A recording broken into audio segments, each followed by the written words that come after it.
Assalamualaikum warahmatullahi wabarakatuh.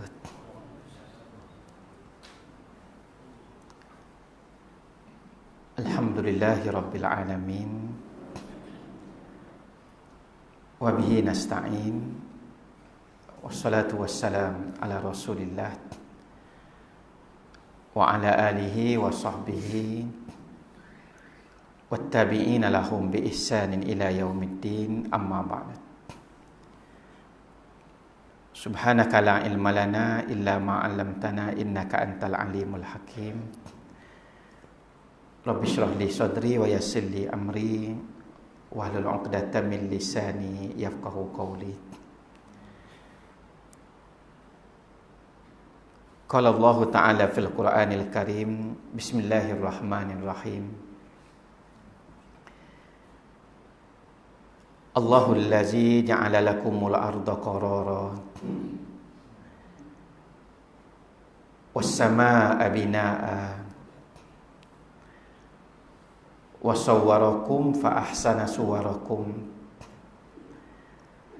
wa razaqakum minat thayyibat dzalikumullahu rabbukum fatabarakallahu rabbul alamin. Shadaqallahul azim. Maksudnya, dialah Allah, Tuhan yang telah menjadikan untuk kamu bumi yang terhampar sebagai tempat tinggal kamu, dan menjadikan langit yang kukuh binaannya sebagai bumbung. Dia menciptakan kamu, dan dialah yang telah memperelokkan penciptaan kamu. Kemudian dikurniakan kepada kamu rezeki daripada sumber yang baik-baik. Itulah dia Allah, Tuhan kamu, Maha Suci Allah. Dialah Tuhan bagi sekalian alam. Kita manusia ni merupakan makhluk Allah yang dijadikan sebagai hamba yang tumpang tinggal buat sementara waktu atas muka bumi ni. Muka bumi ni bukan hak kita, walaupun atas geran tanah tu ada nama kita. Nama kita tu sementara. Dan kita duduk bawah tanah, rupuk tak ada tumbuh molek lagi, tukar jadi nama orang lain dah. Kita hanyalah hamba yang menumpang buat sementara. Berapa lama, itu ketentuan Allah. Bukan atas malakul maut. Malakul maut ni melaksanakan perintah Allah. Ada orang diberi 100 tahun. Ada orang diberi 80 tahun, 96 tahun, 70 tahun, 60 tahun. Ambo setakat ni Allah bagi 46 baru. Hak lepas dah, hak depan tak tahu. Ada Allah bagi 10 tahun, ada sehari. Semua ni ketentuan Allah. Yang pastinya, kullu nafsin za'iqatul maut. Setiap hidup, dia akan ketemu dengan mati. Walaupun sementara, kita ada tugas. Tugas sebagai khalifah Allah di atas muka bumi.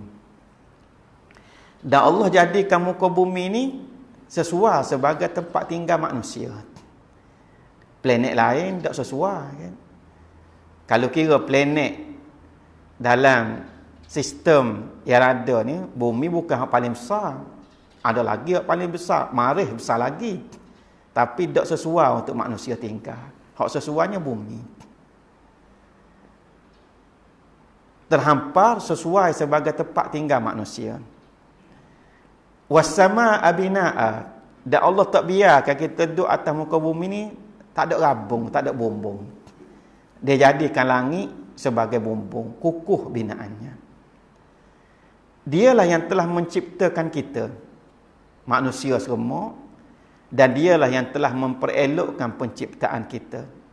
Laqad khalaqnal insana fi ahsani taqwim. Kami jadikan manusia ni dalam bentuk kejadian yang paling sempurna. Bahasa Arab ni, bila dia tambah alif depan, sempurna, baik, hasan. Bu alif depan ahsan, maknanya yang paling baik, yang paling sempurna. Kabir, besar. Kita bu alif sutil depan akbar, jadi paling besar. Saghir, kecil. Bu alif depan sutil asghar, jadi paling kecil. Bahasa Arab ni dia mudah.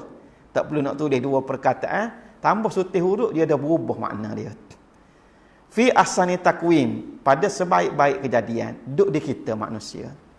Wa sawwarakum fa ahsana suwarakum, kami yang menciptakan kamu dan kamilah yang telah memperelokkan penciptaan kamu. Wa razaqakum minat thayyibat, lepas tu dikurniakan kepada kita rezeki. Rezeki ni hak baik tu terlalu banyak daripada hak tak baik. Kalau kita nak bilang benda hak comel, hak Tuhan jadikan sebagai rezeki kita, tak cukup. Air laut ni nak buat dakwah, dan pohon-pohon atas muka bumi ni nak jadikan sebagai kolam. Kalau peng, kedai, jual alat tulis tu memang tak cukup dah. Pohon-pohon atas muka bumi ni tebal, buat jadi kolam belaka. Dakwah nak ambil mana? Ambil air laut. Tak cukup lagi nak tulis. Banyaknya nikmat Allah kepada manusia. Dan semua nikmat ni baik-baik belaka. Wa sawwarakum fa ahsana suwarakum wa razaqakum minat thayyibat. Zalikumullahu rabbukum. Itulah dia Allah Tuhan kamu. Fatabarakallahu rabbul alamin. Maha suci Allah. Dialah Tuhan bagi sekalian alam. Malam ni hak ambo nak ajak para jemaah sekalian, kita nak tengok dua perkataan dalam ayat tadi. Wa sawwarakum fa ahsana suwarakum. Kami yang menciptakan kamu dan kami yang telah memperelokkan penciptaan kamu. Kita nak tengok sikit asal-usul kejadian kita manusia. Berdasarkan kepada dalil-dalil dalam ayat Quran. Kita nak tengok cerita kejadian kita daripada pencipta kita sendiri. Yang ada dalam kitab suci Al-Quran. Lepas tu kita tambah-tambah sikit dengan ilmu doktor. Biar kita boleh kenal diri kita yang sebenarnya. Penciptaan manusia ni dah disebut dalam surah pertama yang diturunkan di Gua Hira. Kita panggil surah Iqra. Nama betul dia surah Al-Alaq. Bismillahirrahmanirrahim. Iqra bismi rabbikal ladzi khalaq. Khalaqal insana min alaq. Bacalah dengan nama Tuhan kamu yang menciptakan. Dia menciptakan manusia daripada al-alaq. Al-alaq ni maknanya segumpal darah. Darah ni bukan darah biasa. Segumpal darah, dan darah ni hidup. Darah ni dalam bahasa Arab, kita nak parah wahnya muda, kena golok di jaring. Darah lah jari kita, nitik darah. Waktu orang Arab tak panggil al-alaq, waktu dia panggil dam. Naik motor kat Selikoh, kita kona, betul ada pasir, gelicir terbalik. Nelah kepala lutut darah. Darah hak keluar daripada kepala lutut kita, hak nelah tu, orang Arab tak panggil al-alaq, dia panggil dam. Al-alaq ni maknanya segumpal darah, dan darah ni darah hidup, dan dia melekat pada satu dinding yang kukuh, iaitu dinding rahim mak kita mula. Ni dalam ayat yang pertama, dalam surah yang pertama yang diturunkan kepada Nabi SAW, dah cerita tentang asal usul kejadian manusia. Secara lebih detail, perekat demi perekat kejadian manusia ni, banyak ayat Quran cerita. Malam ni kita ambil saja. Contoh ayat Quran hak cerita peringkat demi peringkat kejadian manusia. Bismillahirrahmanirrahim. Walaqad khalaqnal insana min sulalatin min tin. Summa ja'alnahu nutfatan fi qararin makin. Summa ja'alna nutfata 'alaqah. Fa khalaqnal 'alaqata mudghah. Fa khalaqnal mudghata 'izama. Fa kasawnal 'izama lahma. Summa ansha'nahu khalqan akhar. Fatabarakallahu ahsanul khaliqin. Maksudnya, sesungguhnya kami jadikan manusia daripada tanah. Ini tok kita. Adam alaihissalam dijadikan daripada tanah. Asal sama je kita. Tok kita. Waktu masa bekas Perdana Menteri Singapura Lee Kuan Yew mari Kelantan. Jumpa dengan Menteri Besar Kelantan ketika tu, Tok Guru Nik Aziz. Tok Guru Nik Aziz kata, dia panggil Cik Lee. Cik Lee panggil kau Tok Guru, Cik Nik. Saya dengan Cik Lee ni sebenarnya kena saudara, kata Tok Guru. Keruk muka Lee Kuan Yew. Macam mana Cik Nik? Kita boleh kena saudara. Cik Nik Melayu, saya Cina. Cik Nik duduk Kelantan, saya duduk Singapura. Tok Guru kata, manusia ni, siapa pun dia, asal usul kita daripada tok yang sama, namanya Adam. Jadi bila kita ni asal tok sama, warislah kita tak. Yang mungkin waris jauh dengan waris dekat je. Ada orang asal tok sama, dia tak jadi waris. Warislah kita. Nak tunjuk comelnya Islam. Kawan tu keruk muka, tak nak terima. Baik, dia kata. Kalau Cik Lee tak boleh nak terima kenyataan saya yang menyatakan tok kita ni sama, yang namanya Adam, cuba Cik Lee beritahu, siapa nama tok Cik Lee mula-mula sekali mula. Kalau boleh beritahu, saya cancel nama Adam, kata tu. Kawan ni tak boleh nak royak. Tok dia mula-mula nama apa? Baik, untuk sementara waktu, selagi tak jumpa nama tok Cik Lee asal mula-mula, terima dulu pendapat saya, tok kita sama, namanya Adam. Bila namanya Adam, tok kita ni satu, maka warislah kita. Bezanya jauh dengan dekat je.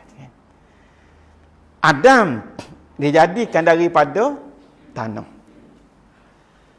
Summa ja'alnahu nutfatan fi qararin makin. Lepas tu generasi manusia yang seterusnya, kita ni anak cucu Nabi Adam ni, dia jadikan daripada nutfah. Apa makna nutfah? Nutfah ni maknanya setitis air. Fi qararin makin, pada satu tempat yang distabilkan. Maknanya setitis air mani ayah kita dulu dalam rahim mak kita. Ni makna nutfah. Lalu ni dia jadi Perdana Menteri. Sama je asal, nutfah juga. Ada jadi pegawai tinggi, ada jadi koli. Ada kaya, ada miskin. Ada naik kereta besar, ada naik basikal. Ada jadi raja, ada jadi rakyat. Ada hitam, ada putih. Ada duduk kat sejuk, ada duduk kat panas. Ada duduk tempat tinggi, ada duduk tempat lembah. Ni manusia atas muka bumi. Pelbagai, asal sama nutfah. Daripada setitis air. Summa ja'alna nutfatan fi qararin makin, summa ja'alna nutfata 'alaqah. Kemudian dia jadikan daripada setitis air tadi alaqah. Alaqah ni lah al-alaq hak kita baca dalam surah Iqra tadi. Maknanya segumpal darah. Okey, nampak tak tuan cerita? Mula-mula setitis air dah. Okey, nutfah jadi alaqah, jadi segumpal darah. Fa khalaqnal 'alaqata mudghah. Kemudian dia jadikan daripada segumpal darah seketul daging. Mudghah ni maknanya seketul daging. Air jadi darah, jadi daging. Siapa tukar cerita ni? Tukar hak buat kita.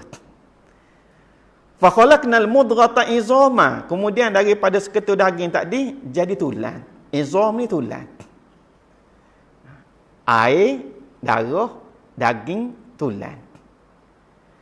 Fakasawnal izama lahma. Lepas tu tulang ni dibalut dengan daging.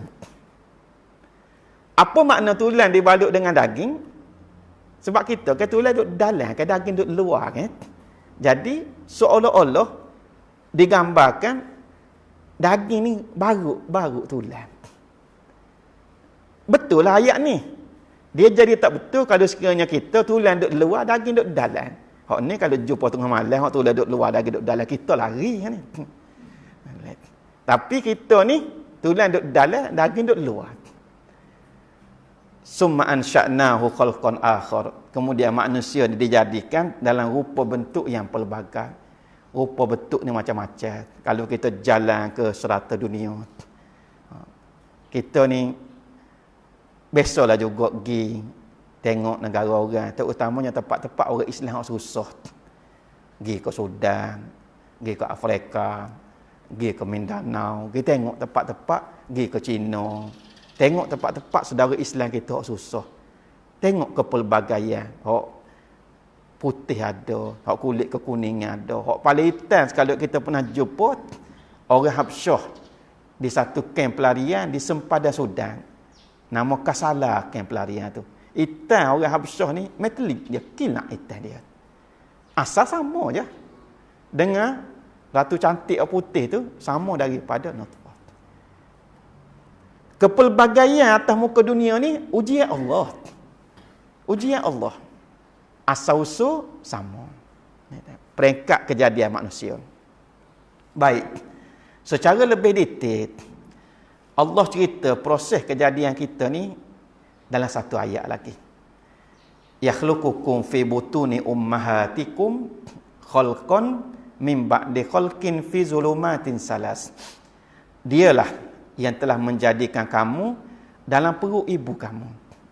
Peringkat demi peringkat kejadian dalam 3 lapisan kegelapan yang nyata.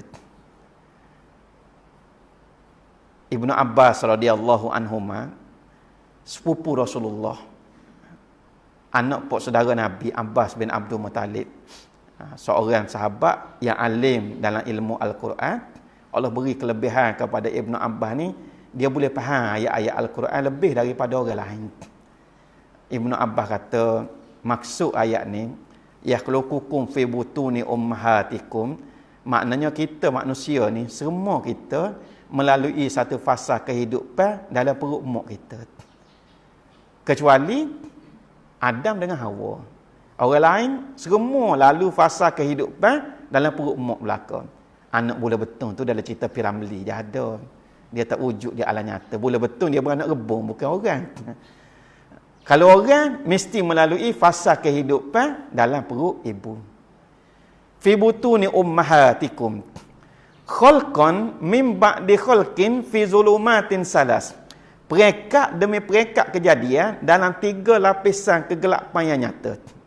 Apa makna 3 lapisan kegelapan? Kata Ibnu Abbas, kita manusia ni dulu, masa duduk dalam perut mak kita, ditutup dengan 3 lapisan. Lapisan yang pertama sekali, yang luar tu, kulit perut.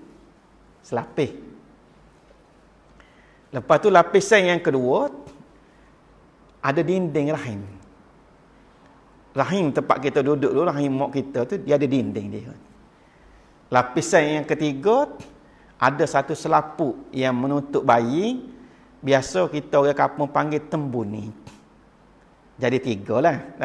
Bila ditutup dengan 3 lapisan, menjadikan alam rahim ni disebut dalam Quran zulumat. Zulumat ni kita kata gelap-gelemak. Dekat-dekat dah bahasa Melayu dengan bahasa Arab. Alam rahim ni alam yang gelap gelita. Dan bukan setakat gelap gelita, malah kita sebenarnya masa duduk dalam kandungan mak kita mula napung dalam cecair. Dalam rahim tu dia ada cecair. Ada air. Air ni dia akan keluar bila mak nak melahirkan kita, hok kita panggil air ketuban. Jadi dah lah duduk dalam gelap, napung dalam air pula, tapi kita duduk lemah. Hok ni hok kita nak mikir malam ni. Lagu mana boleh duduk dalam gelap lemak, duduk dalam cecair, tapi duduk lemah. Hok tu so. Hok yang kedua, kan manusia ni bila nak besar ke, dia kena dapat zat, dapat makanan, dapat vitamin. Hok ni nak ambil mana pula? Hok mak kita suap nasi lecek tu lepas beranak. Masa duduk dalam kandungan tak boleh suap nasi tung. Hok suap tu lepas lahir. So lagi, hok setiap benda hidup perlu, manusia, haiwan, oksigen awak nyawa. Nak ambil mana oksigen awak nyawa tu? Dah gelap lemak, tutup dengan 3 lapisan tadi kan? Di sinilah bagaimana Allah menunjukkan sifat Ar-Rahman, Ar-Rahim, pengasih dan penyayang Allah yang menciptakan kita. Dengar Allah menjadikan untuk setiap bayi dalam kandungan ibu satu mesin sokongan hayat. Free je Allah bagi. Mesin sokongan hayat ni kalau kita nak beli di hospital, kalau dok 10,000 harga dia 100,000. So, kena sambung dia api lagi. Mampu api, dok jalan dia. Hak ni Allah bagi free je kepada setiap bayi dalam kandungan. Mesin sokongan hayat ni nama dia Uri. Uri, hak tubik sekali dengan anak kita. Tubik sekali dengan kita masa kita beranak mula. Tak ingat belaka ni kalau tanya ni. Uri ni mesin sokongan hayat. Apa fungsi dia? Kita mengaji sikit cara-cara mudah malam ni. Tubuh kita ni ada darah tak? Ada darah kan. Darah ni waktu kepal dia jatuh. Deguk jatuh pada dalam 70 kali lebih kurang seminit. Dia pun mengalirlah ke seluruh tubuh kita daripada ujung kepala pas ke ujung kaki. Darah ni banyak kerja dia. Malam ni kita belajar dua je. Dia tolong hantar zat makanan semua ke seluruh tubuh dan dia tolong hantar oksigen ke seluruh tubuh. Kerja lain banyak lagi.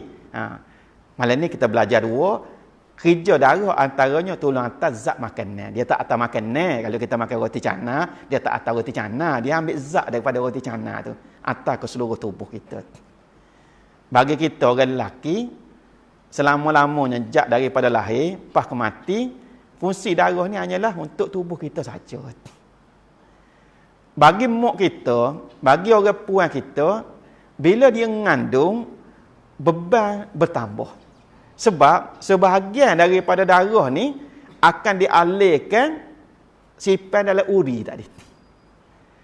Darah ada oksigen, ada zat, ada vitamin ni disimpan dalam uri. Untuk apa? Untuk kegunaan anak dalam kandungan yang dimasukkan ke dalam tubuh anak melalui tali pusat. Sebab uri tu kan dia sambung dengan bayi kat tali pusat kan. Jadi sebenarnya bayi dalam kandungan ni dia boleh zat, boleh vitamin, boleh oksigen, tupai hak dalam darah mak dia. Masuk terus dalam tubuh, kod tali pusat. Dengan makna lain, masa duduk dalam kandungan, kita belum lagi makan kod mulut, belum lagi nyawa kod hidung. Sebab itulah walaupun duduk dalam gelap, napung dalam cecair, gelap lemak mak kita tak disuap makan, kita boleh besar. Sebab kita belum lagi makan kod mulut, belum lagi nyawa kod hidung. Besar kita ni tupai hak mak kita. Orang yang buat drama tu dia ngaji dak habis. Sebab tu dia cuma ada dialog ibu halalkan air susu ibu. Dia ingat setakat air susu je. Sebenarnya kita dah tupai jak daripada dalam kandungan lagi. Tupai mak kita. Besarlah kita. Sehingga sampai perjanjian ketentuan Allah tak boleh nak tupai semua, kena tubik hidup di dunia nyata. Masa dia ada orang 9 bulan, ada 8 bulan, ada 7 bulan. Insan istimewa macam Imam Syafi'i setahun. Beza. Makhluk-makhluk Allah beza. Arnab sebulan je dalam kandungan. Gajah lama sikit. Beza Allah buat. Tapi melalui fasa dalam kandungan ibu. Nak beranak, nak lahir. Bayi yang beranak berat dia 3,5 kilo, 4 kilo, 4,5 kilo. Saya bayi ni sebenarnya tak muat. Nak keluar ke dunia nyata, lalu melalui saluran peranakan ibu, kalau bukan kerana kasih sayang Allah. Tak ada Allah jaga duduk dalam gelap lemak dak, napung dalam cecair lagi. Nak tubik ni pun dengan kasih sayang Allah. Lagu mana? Kita ni, kepala kita ni dia bukan mari stoko gini ni. Dia mari sekeping-sekeping. Atas keping, depan keping, tepi ni keping, tepi ni keping, belakang keping. Dia mari kepingan. Dan dia takut dengan sendi. Ambo masa ngaji mula, mama kita ada korok sutir tok atas meja. Korok sengotilah. Tuan dia tak tahu siapa dia lah. Bukan korok plastik, korok sungguh. Tak ada ngusik, tak ada gapo. Duduk situ siang malam kan. Setiap lubang, setiap gapo ni kita ngapa belaka. Makna dalam korok kepala tu semua duduk dalam kepala kita belaka. Dia sambung dengan sendi. Sambung dengan sendi. Sendi kita ni daripada hujung kepala sampai ke hujung kaki, jumlah dia 360. Sendi semua. Macam-macam jenis. Ada sendi tapi dia tak gerak. Macam sendi korok kepala kita. Dia sendi. Tapi gerak ke tak? Tak gerak. Ada sendi yang boleh gerak. Cuma terbatas. Macam sendi tu dah belakang kita. Boleh gerak tak? Tapi terbatas. Ada sendi yang sehala macam jari kita. Ada sendi boleh gerak bebas tangan kita. Mus yang akak bawah. Kiri kanan boleh belakang. Kalau capur-capur belakang, jumlahnya 360 sendi. Tak usah balik bilang, tak jumpa. Buat penipal lah je. 360 sendi. Kalau kita nak ceritanya, tepat percantuman sendi di korok kepala kita ni, pusat dia bercantum tengah, kita panggil ubun-ubun. Ada orang so, ada orang dua. Nak tahu kena tanya tukar guting. Kalau tengok kat pusat tu so, ni dia ada so ubun-ubun. Ada orang ada dua ubun-ubun. Tepat dia bercantum. Masa masih bayi, tepat sambung korok kepala kita di sendi ni, dia lembut. Jadi istilah orang-orang tua kita, orang biasa kata, budak-budak yang masih lembut ubun-ubun dia, sebenarnya betul dari segi ilmu perubatan. Cuma istilah orang tua je. Betul sebenarnya. Dia lembut. Jadi bila kepala kita ni lembut lagi, nak tubik daripada kandungan ibu, lalu melalui saluran peranakan ni, kepala kita ni dia boleh berubah betul. Berdasarkan saiz dan bentuk laluan yang dia nak lalu, sehingga boleh keluar dengan selamat, kepala tak cedera, otak dalam kepala pun tak cedera, dan mak kita pun tak cedera. Kalau kepala ni kerah kekung pola ni, tak boleh nak tubik. Sebab tu kalau tengok anak-anak kita beranak kan, mula-mula kepala dia panjang sikit kan, lepas tu dia jadi bulat semula. Dia berubah tu kerana tu saiz laluan yang dia nak lalu. Selamat tubik. Sebab apa? Kerana kasih sayang Allah. Allah bagi panjang umur daripada bayi jadi kanak-kanak. Umur-umur dia kerah sikit. Daripada kanak-kanak jadi remaja, kerah umur-umur di kepala kita. Daripada remaja jadi orang muda, kerah lagi. Akhirnya daripada orang muda jadi orang dewasa. Ketika tu umur-umur di kepala manusia ni dah cukup kerah. Dan masa ni lah ramai manusia jadi kerah kepala. Sebab apa? Ketika dewasa ni kita mula berasa kita ada kereta besar, ada rumah besar, beg pitih kita pun besar, perut pun kau besar lah ke depan, besar segala-gala ketika ni. Sehingga kita terlupa sebenarnya kita ni Allah Ta'ala jaga dengan penuh kasih sayang, gelak gelemak dalam kandungan ibu. Asalnya setiti air je. Boleh besar dalam gelak gelemak. Nak tubik pun dengan kasih sayang Allah lagi. Kemudian bila keluar, comel tak comel aturan Allah ni kan. Bila bayi lahir je, uri keluar, dia automatik kelenjar susu ibu akan diaktifkan. Macam seolah-olah uri ni beritahu ke kelenjar susu, kerja hamba selesai dah.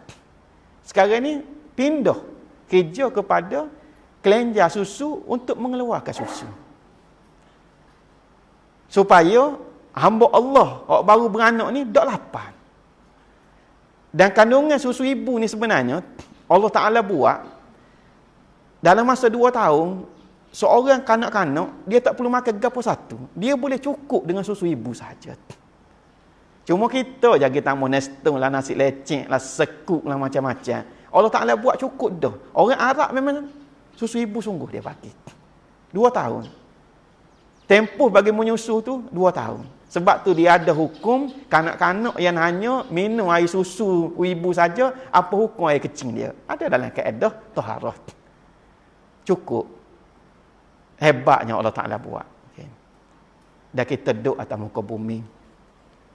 Duduk atas muka bumi ni ada tanggungjawab.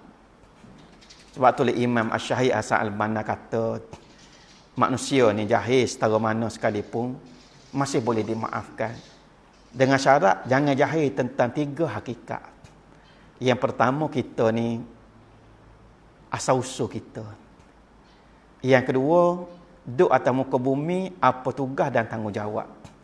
Yang ketiga, lepas daripada ni, kita nak pergi mana? Nak mati. Hak 3 ni, tak boleh abaikan.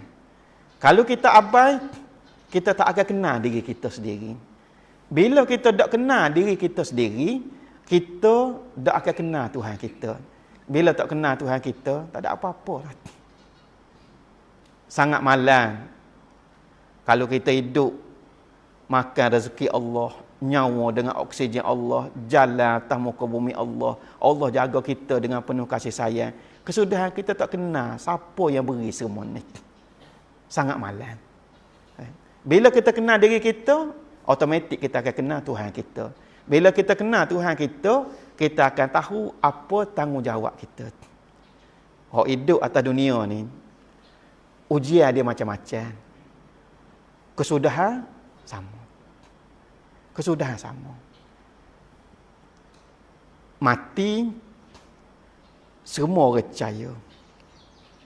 Komunis hak tak ada Tuhan, percaya kau mati. Orang asli dalam hutan, tak ada agama, percaya kau mati. Tak ada orang tak percaya kau mati. Sebab apa? Sebab mati ni benda boleh tengok. Orang boleh tengok tok dia mati, mak dia mati, jiran dia mati, sayang sobat dia mati, boleh tengok.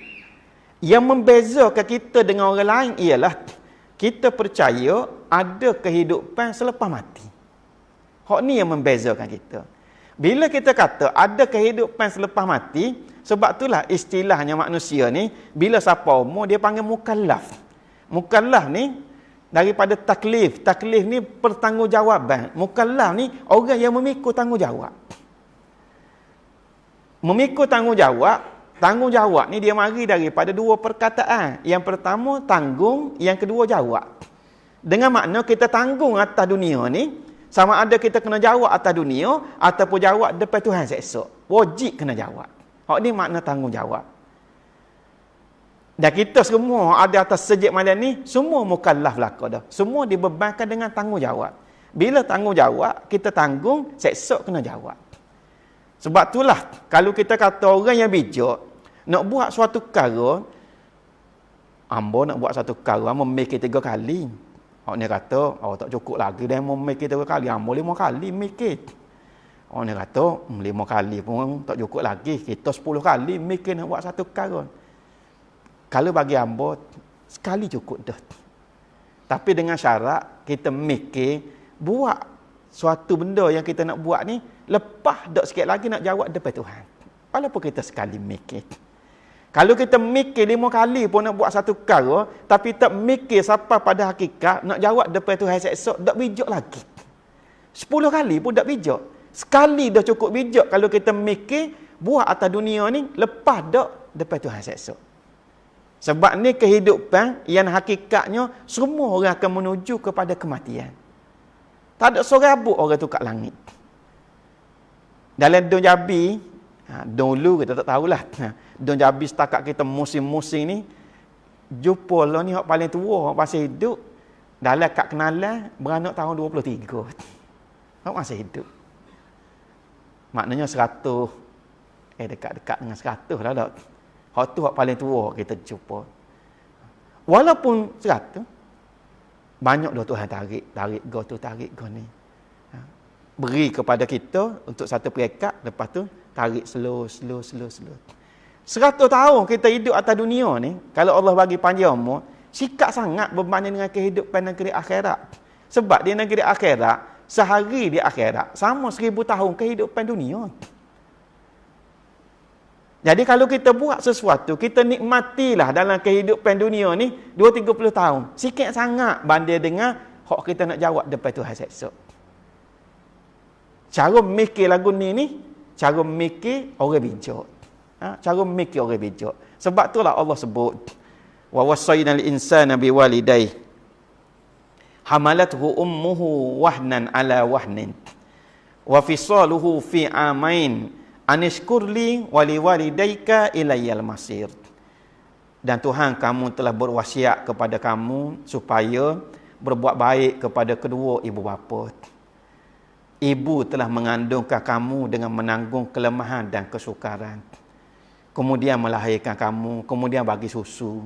Dan tempoh bagi menyusu itu 2 tahun.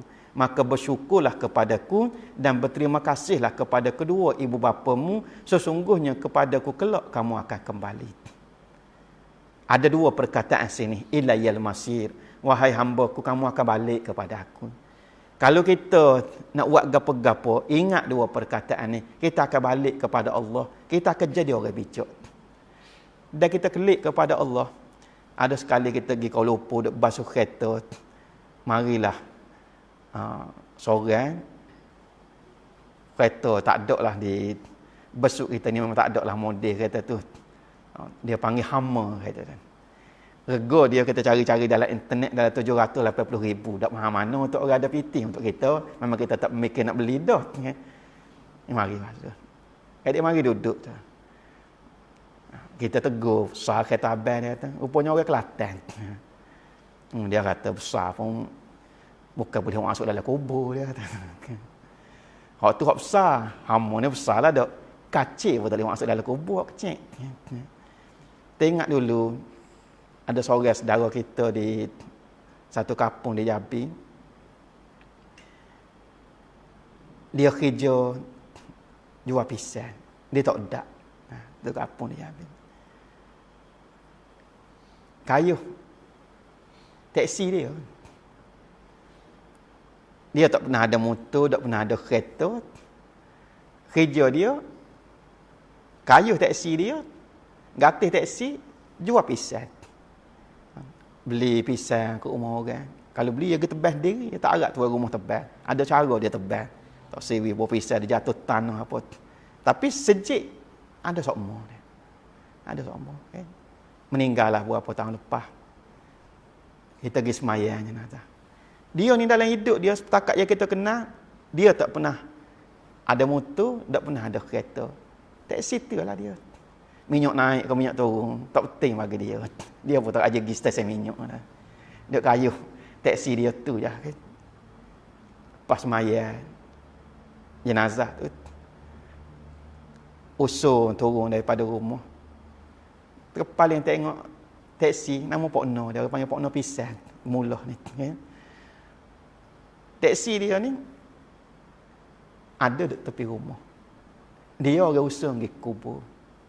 Jadi usahkan Hummer, usahkan BMW, usahkan Mercedes, Audi. Taksi tayar 3 pun tinggal juga. Tak bawa pergi. Padahal kalau nak buat dalam kubur berkali muak berkali. Tinggal juga, tak bawa pergi. Oh, ni hakikat kehidupan dunia. Kalau orang bawa pergi pun, orang waris kita bawa pergi, dia akan kelik semula. Sebab itulah disebut, bila orang mati ni, akan mari bersama 3. Orang waris kita, harta kita, amalan kita. 2 kelik, orang waris kelik, harta kelik, ada kereta kita, gapo orang buat mereka, banyak kelik. Hak tinggal dengan kita sikit lagi, amalan kita. Hak ni lah hak kita kena mikir. Kena mikir dalam nak buat sesuatu perkara. Dan bila kita mikir banyak kali gini, insya-Allah kita akan jadi orang bijak. Al-Qais, orang yang bijak ni, ialah orang yang selalu ingat kepada mati. Ingat kepada mati. Nak buat gapo-gapo, mikir. Kita ni kerja hospital. Lama kaklah kerja hospital. Biasa tengok orang kaya masuk hospital. Tahu mana dia kaya? Kan pesakit kita ni kan, dia ada maklumat diri dia kan. Kerja gapo semua. Tahulah. Tengok keadaan waris-waris dia mari melawat. Boleh beza orang sesok dengan orang kaya. Okay. Ada seorang kena stroke. Guling atas katil. Waris dia mari. Suap nasi air dalam mangkuk dengan sudut teh kecil. Surat sudu, dah lah sudu kecil. Tak masuk belaka, tubik 2 butir nasi kau ni. Orang ni mungkin dalam bank dia ada 100,000 pitih. Bank cap Palorima, bank warna merah. Banyak pitih ada. Tapi tika tu Allah Ta'ala dah tentukan, wahai hamba-Ku, walaupun pitihmu banyak, giamu tika tu hanyalah nasi air dalam makuk, suap dengan sudut teh kecil je. Hak tu pun tak masuk belaka. Bukan semua yang kita miliki, dia akan jadi hak kita selama-lamanya walaupun kita masih hidup atas dunia. Minum air. Raja tengok orang hospital minum air. Botol dia kan? Kok terbalik kan? Tepi katil kan? Lepas tu bukan boleh minum gok-gok gitu. Setitik minum aja kelit. Kalau orang kaya, kau peling dah dengan misi. Apa ni misi? Dah lah botol kok terbalik. Minum setitik. Ambo orang kaya, pi 300,000 ada dalam bank. Wak hari 3 kotak tu.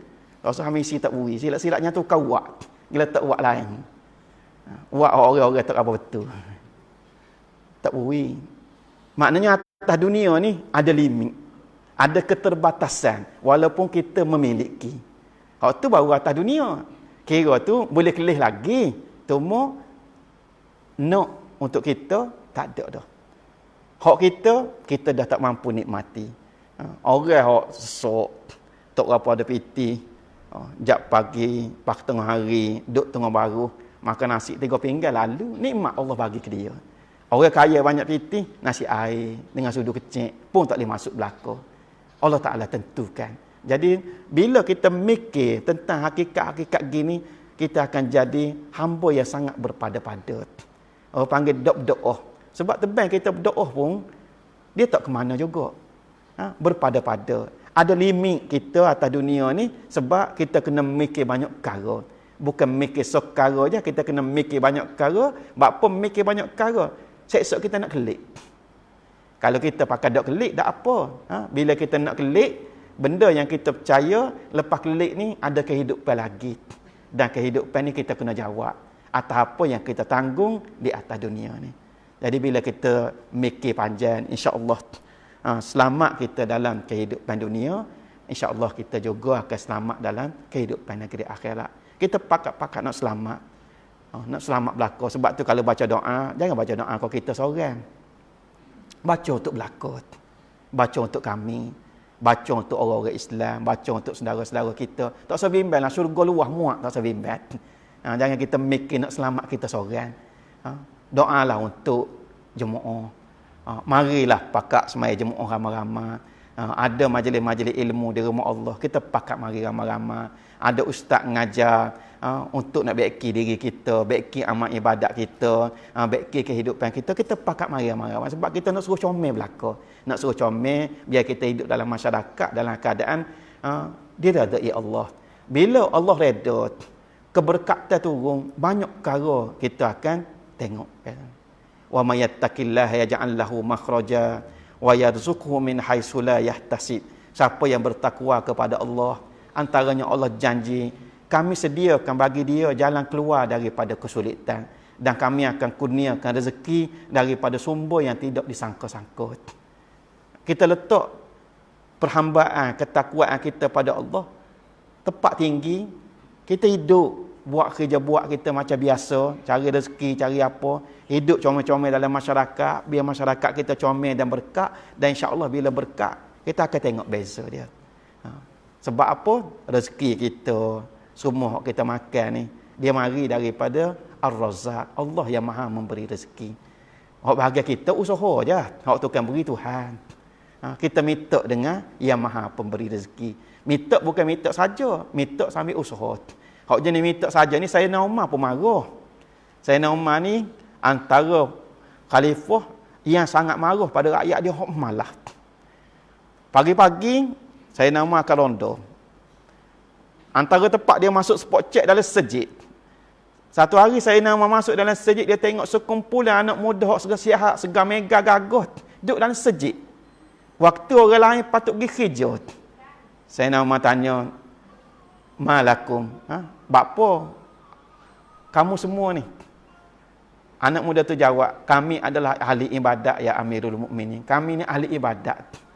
Saya nama pun ambil tukar dia, wi sotik sorang duduk dalam masjid tu. Saya nama kata bangun. Pergi kerja. Cari rezeki kerana Allah tidak akan menurunkan hujan mah dan hujan perak. Kalau hujan hak turun ni hujan mah dan hujan perak tak apa dah kita pakai kutip air hujan tu je. Tapi bila hak turun ni air. Air ni di antaranya dia akan siram muka bumi menumbuhkan tanam-tanaman. Tanam-tanaman ni kita kena tanam. Allah Taala turunkan hujan supaya tumbuh-tumbuhan atas muka bumi ni subur. Sebab tu Allah sebut, amman khalaqas samawati wal ard wa anzala lakum minas samaa'i maa'a fa ambatna bihi hadaiqa zata bahjah ma kana lakum an tumbitu syajaraha a ilahum ma Allah. Siapakah yang menjadikan langit dan bumi? Allah tanya. Dan siapakah yang menurunkan hujan daripada langit? Lalu hujan yang turun ni menumbuhkan tanaman yang membentuk kebun-kebun yang indah. Kamu tak akan dapat menumbuhkan tanaman ni. Maka adakah lagi Tuhan yang lain selain daripada Allah? Tapi mereka adalah kaum yang berpaling daripada kebenaran. Kerja Islam suruh. Saya nama pemarah rakyat di hak malah. Kena kerja. Sebab hak ni kita cari. Bahagian kita. Hak tu kan beri Ar-Razzaq. Allah yang maha pemberi rezeki. Dan setiap yang kita lalu dalam kehidupan kita ni, dia tak akan terlepas daripada tanggungjawab kita kena jawab depan Allah seksa. Sebab itulah manusia yang selalu mikir perjalanan hidup dia, insya-Allah akan jadi orang yang selamat. Sekadar itu saja takirah untuk diri hamba sendiri dan insya-Allah memberi manfaat kepada kita bersama. Wallahu a'lam. Assalamualaikum warahmatullahi wabarakatuh.